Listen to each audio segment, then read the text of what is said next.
prélèvement à la source, qui constitue l'une des réformes les plus importantes du quinquennat de François Hollande, rentrera en application le 1er janvier 2018, puisque le 20 décembre 2016, l'Assemblée nationale a adopté en deuxième lecture le texte prévoyant la mise en place du prélèvement à la source de l'impôt sur le revenu. Cette réforme concernera plus de 98% des revenus et, comme toute réforme majeure, celle-ci soulève déjà beaucoup d'interrogations de la part des salariés et des chefs d'entreprise, auxquels je vais tenter d'apporter des réponses. Tout d'abord, on peut se demander l'intérêt de cette réforme, qui ne portera pas sur les modalités de calcul de l'impôt sur le revenu, mais essentiellement sur le mode de recouvrement de ce dernier. Eh bien, aujourd'hui, l'impôt sur le revenu est payé l'année suivant celle de la perception des revenus. Dans certains cas, ce décalage peut engendrer des difficultés de trésorerie pour les contribuables qui connaissent des changements de situation familiale ou professionnelle ayant un impact sur leurs revenus et sur leur imposition. Lorsqu'on partira à la retraite ou en congé parental, lorsqu'on connaîtra une période de chômage, qu'on se mariera ou qu'on aura un enfant, l'impôt s'ajustera sans qu'il soit nécessaire d'attendre jusqu'à 18 mois, comme c'est le cas actuellement. L'objectif avancé de la réforme est donc de supprimer le décalage d'un an entre la perception des revenus et leur imposition pour éviter des difficultés de trésorerie aux ménages. Mais derrière cette bonne intention, il y a surtout, vous l'aurez compris, faire rentrer plus vite l'impôt dans la caisse de l'État en réformant la collecte de l'impôt, tout en réalisant d'importantes économies sur le coût du recouvrement de l'impôt. Donc en pratique, la réforme consiste à mettre en place un système de prélèvement à la source sur tous les revenus dès leur perception. Concrètement, comment cela va se passer? Tout d'abord, ce que l'on constate, c'est qu'il n'y aura pas de simplification induite par cette réforme, et pour les entreprises, ce sera même une source de complications supplémentaires. En effet, la réforme ne modifie ni les règles actuelles de calcul de l'impôt sur le revenu, ni l'obligation de déposer une déclaration des revenus de l'année 2017 en 2018. Mais elle crée en plus d'autres obligations, surtout pour les entreprises, comme nous allons le voir. Tous les contribuables qui perçoivent des revenus seront concernés par la réforme, que ce soit les salaires ou les revenus des travailleurs indépendants, les pensions, les rentes viagères ou des revenus fonciers. À compter de 2018, ce seront les employeurs et les caisses de retraite qui prélèveront sur les salaires et les pensions le montant de l'impôt durant toute l'année. Oui, vous avez bien compris, l'État se décharge en créant une obligation de plus pour les entreprises. Et pour les travailleurs non salariés que sont les artisans, commerçants, les agriculteurs et les professions libérales, ce sera à chacun de s'acquitter d'un acompte mensuel liquidé par l'administration d'après les derniers éléments de taxation dont elle dispose. Il en sera de même pour le contribuable qui a des revenus fonciers. Cet acompte sera prélevé mensuellement ou trimestriellement directement sur son compte bancaire. Voilà pour le principe. Regardons dans le détail comment cela fonctionne. Tout d'abord, la retenue à la source pour les salaires et assimilés. Le prélèvement sous forme de retenue à la source s'appliquera au fur et à mesure de leur versement aux revenus soumis à l'impôt sur le revenu suivant les règles actuelles applicables aux salaires, aux pensions et aux rentes viagères. Cela concerne les traitements et salaires, les pensions de retraite, mais également les allocations de chômage, les indemnités journalières de maladie ou la fraction imposable des indemnités de licenciement. Cette retenue s'applique au montant net imposable à l'impôt sur le revenu, c'est-à-dire après déduction des cotisations sociales et de la fraction déductible de CSG, mais sans tenir compte de la déduction pour frais professionnels. Pour le salarié, ce ne sera qu'une ligne de plus sur la fiche de paye, il n'aura aucune démarche de paiement de l'impôt à faire jusqu'à la déclaration de ses revenus. Deuxièmement, concernant l'acompte pour les bénéfices professionnels, les revenus fonciers et les pensions alimentaires. L'assiette de l'acompte sera constituée des bénéfices professionnels, revenus fonciers, rentes viagères à titre onéreux, pensions alimentaires et revenus de sources étrangères imposables en France, imposés au titre de la dernière année pour laquelle l'impôt a été établi. Compte tenu des délais de dépôt des déclarations de revenus par les contribuables, qui sont en mai ou juin selon les départements, et le délai d'établissement des impositions correspondantes par l'administration pour le mois d'août en général, cette assiette devra varier selon la date de versement de l'acompte dont elle permet la détermination. Cela signifie qu'en 2018, les acomptes exigibles de janvier à août de l'année 2018 seront établis sur la base des revenus concernés taxés au titre de l'année 2016, puisqu'ils sont les derniers revenus taxés connus de l'administration à cette période de l'année 2018. Tandis que les acomptes exigibles de septembre à décembre 2018 le seront sur la base des revenus taxés au titre de l'année 2017, c'est-à-dire ceux dont l'imposition aura été établie en août 2018 et que l'administration connaîtra alors. Pour les travailleurs indépendants relevant d'un régime réel d'imposition, BIC, BNC ou BA, les montants retenus seront ceux déterminés selon les différents régimes réels diminués des éventuels reports déficitaires. Les revenus fonciers seront retenus pour leur montant net imposable déterminé soit dans les conditions de droit commun, par différence entre les loyers et les charges déductibles, soit selon le régime du microfoncier diminué des reports déficitaires. Attention, retenez que les résultats nets déficitaires constatés au titre d'une catégorie de revenus seront retenus pour une valeur nulle et ne viendront pas en déduction de l'assiette de l'acompte.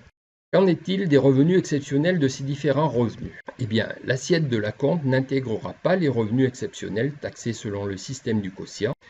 De même, les plus-values immobilières et les revenus de capitaux mobiliers ne sont pas dans le champ d'application du prélèvement en raison des impositions dont ils font déjà l'objet l'année de leur réalisation. Voilà pour les bases du prélèvement et de l'acompte. Alors, maintenant, quel sera le taux de ce prélèvement?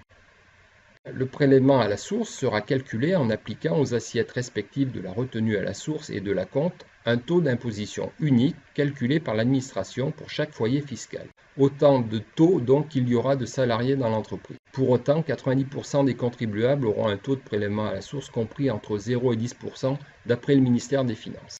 Il faut noter que le taux du prélèvement et de l'acompte sera calculé sans prise en compte des réductions et crédits d'impôt, ce qui nécessitera donc un effort de trésorerie de la part des ménages qui en bénéficient. Deux exceptions toutefois, pour le crédit d'impôt pour frais de garde de jeunes enfants et celui pour l'emploi d'un salarié à domicile, pour lesquels le contribuable concerné sera remboursé par avance d'une partie sans attendre l'avis d'imposition définitif de fin d'année 2019. Ce remboursement sera égal à 30% de l'avantage fiscal accordé et sera versé au plus tard en mars de l'année 2019. Comme on l'a vu précédemment avec l'assiette, ce taux évoluera en fonction de la période de l'année. Pour les prélèvements et acomptes versés de janvier à août, ce sera sur l'assiette de l'impôt due de l'année 2016. Et pour les prélèvements et acomptes versés de septembre à décembre, ce sera sur l'assiette de l'impôt de l'année 2017. À défaut d'impôts et de revenus de référence disponibles, les données retenues pour le calcul du taux seraient celles à la date du prélèvement de la dernière année pour laquelle l'impôt a été établi, sans que celle-ci puisse être antérieure à 2015. Dans le cas contraire, un taux de prélèvement par défaut sera calculé à partir du barème progressif de l'impôt sur le revenu pour un célibataire sans enfant et mensualisé par tranche de revenus. Ce taux de prélèvement par défaut, également appelé taux neutre, s'applique de plein droit lorsque les revenus servant de base au calcul du taux sont antérieurs à 2015 ou pour les primo-déclarants. Par exemple, un nouvel embauché que l'employeur n'a pas encore signalé à l'administration. Il s'applique également aux personnes à charge ou rattachées à un foyer fiscal. Cette faculté d'option pour le taux neutre est également donnée aux salariés souhaitant par souci de confidentialité que leur taux de prélèvement ne soit pas communiqué à leur employeur.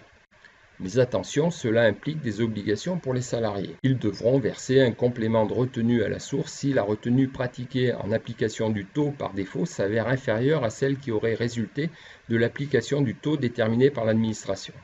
Dans ce cas, les contribuables concernés sont tenus de calculer et de verser eux-mêmes le complément au plus tard le dernier jour du mois qui suit celui de la perception du revenu. Dès 2017, vous connaîtrez le taux de prélèvement qui figurera sur les avis d'imposition, ou sinon vous pourrez le retrouver sur votre espace personnel du site impôt.gouv.fr de l'administration fiscale. Nous avons vu l'assiette puis le taux, il nous reste à regarder comment va se passer la collecte.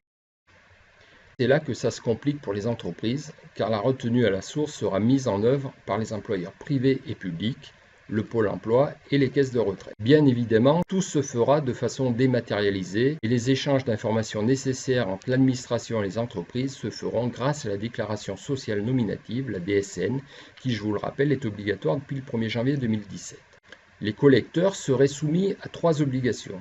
Premièrement, récupérer et appliquer chaque mois le taux de prélèvement calculé et transmis par la DGFiP ou à défaut le taux neutre. Deuxièmement, prélever la retenue correspondante sur les revenus concernés avant leur versement aux bénéficiaires. Troisièmement, déclarer et reverser cette retenue à l'administration. Ainsi, chaque mois, via la DSN, l'employeur communiquera la liste des bénéficiaires des revenus qu'il verse. Et c'est par le numéro de compte fiscal ou à défaut par les éléments d'état civil que la DGFiP identifiera ses bénéficiaires et constituera le fichier des taux de prélèvement correspondants qu'elle transmettra ensuite à l'employeur. Aucun taux ne sera communiqué si le contribuable concerné n'a pas déposé de déclaration au titre des années précédentes ou s'il est rattaché au foyer fiscal de ses parents. ou bien encore s'il a opté pour la non-transmission de celui-ci à l'employeur. Dans ces situations, le collecteur sera alors tenu de faire application des taux de prélèvement par défaut. Il va de soi pour les entreprises que la retenue à la source devra être recouvrée et contrôlée selon les mêmes modalités et sous les mêmes garanties et sûretés que la TVA. On le devine déjà, en pratique cela risque d'être compliqué pour l'employeur pour suivre tous ces changements de taux car il aura aussi à gérer le versement de l'acompte calculé par l'administration fiscale, soit par 12e au plus tard le 15 de chaque mois de l'année, ou sur option du contribuable par quart au plus tard les 15 février, 15 mai, 15 août et 15 novembre.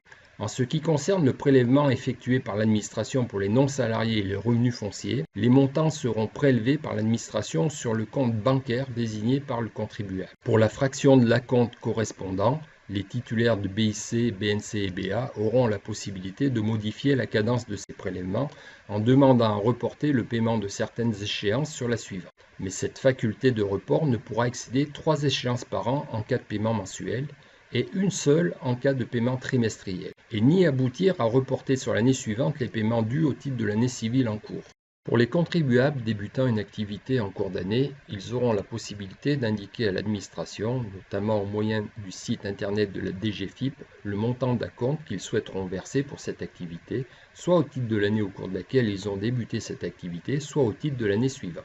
Ce montant sera laissé à leur libre appréciation. Mais attention aux majorations et pénalités de retard si l'acompte est minoré de plus de 10% du montant qu'il devrait être. Je l'ai dit en préambule, la réforme modifie uniquement la façon de collecter l'impôt sur le revenu par le biais du prélèvement à la source, mais ne remet pas en cause l'actuelle obligation de chaque foyer d'avoir à déposer en 2018 une déclaration des revenus perçus au cours de l'année 2017. Cette déclaration est maintenue.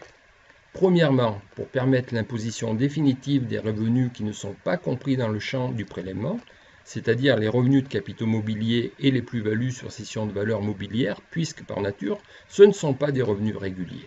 Deuxièmement, pour la prise en compte des réductions et crédits d'impôt afférents aux dépenses éligibles effectuées par les contribuables, ainsi que l'imputation du total des retenues à la source et des acomptes acquittés par le foyer fiscal au cours de l'année 2017. Ainsi, l'excédent de paiement éventuel résultant de cette régularisation sera restitué aux contribuables selon des délais et des modalités similaires à ceux actuellement en vigueur. Ou bien le solde d'impôt restant dû sera prélevé par l'administration en une fois, ou si le solde excède 300 € par prélèvement mensuel égaux entre octobre et décembre. Voilà pour les cas simples. Mais dans la vie, beaucoup d'événements heureux ou malheureux peuvent survenir. Eh bien, dans ces cas-là, l'administration devra en être informée dans un délai de 2 mois afin qu'elle modifie dès le 3e mois le taux de prélèvement du foyer fiscal. Ce sera le cas pour un mariage ou la conclusion d'un pacte civil de solidarité, ou à l'inverse celui du divorce ou de rupture du PACS. Ce sera également le cas lors de l'arrivée d'un enfant mineur dans le foyer fiscal, ou malheureusement le décès de l'un des conjoints ou partenaires du PACS. Enfin, dernier cas, pour plus d'équité dans le couple et pour tenir compte de l'écart pouvant exister entre eux, les contribuables mariés ou pacsés faisant l'objet d'une imposition commune pourront, sur option, obtenir que le taux de prélèvement du foyer soit individualisé pour l'imposition de leurs revenus personnels respectifs.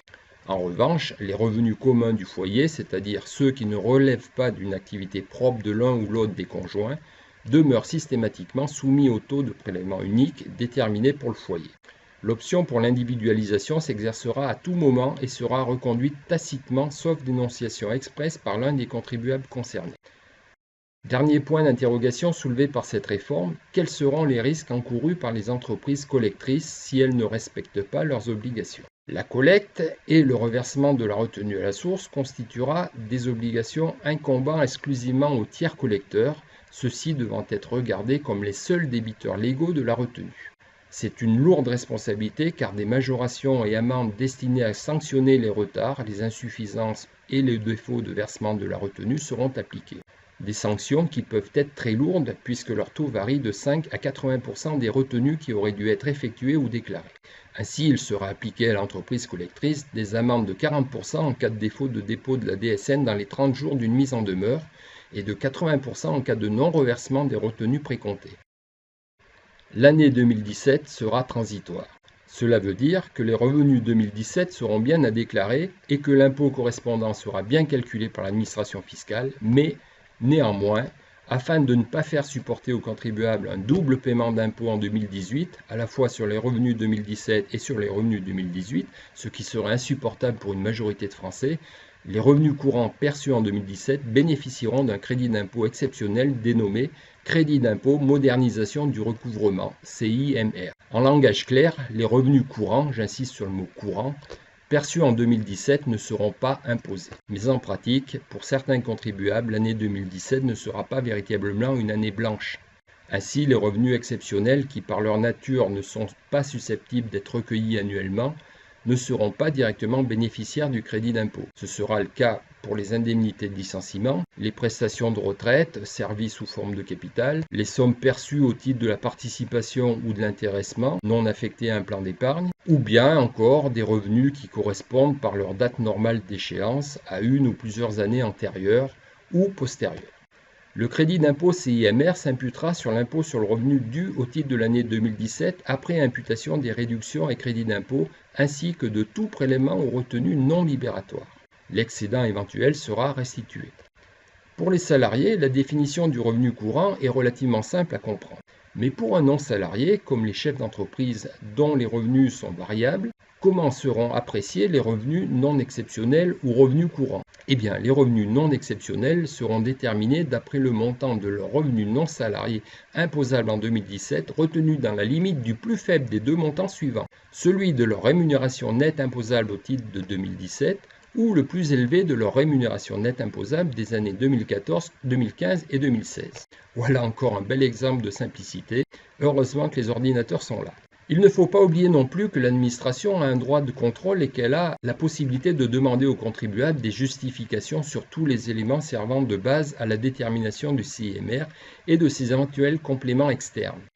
Elle pourra, le cas échéant, conduire à la remise en cause du crédit octroyé en cas d'absence de réponse du contribuable à une demande de justification.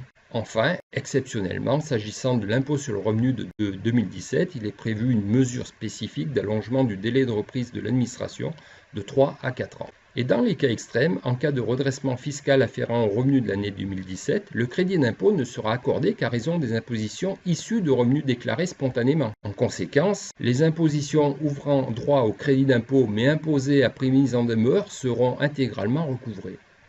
Voilà, j'en ai terminé avec ce tour d'horizon des modalités de la retenue à la source, qui, je le précise, reste valable en l'état actuel des textes, mais compte tenu du calendrier électoral de 2017, suivant les résultats des élections, il y a fort à parier que les dispositions de la loi pourraient évoluer dans une certaine mesure avant la fin de l'année 2017, sans toutefois remettre en cause, à mon avis, l'application de cette réforme en 2018.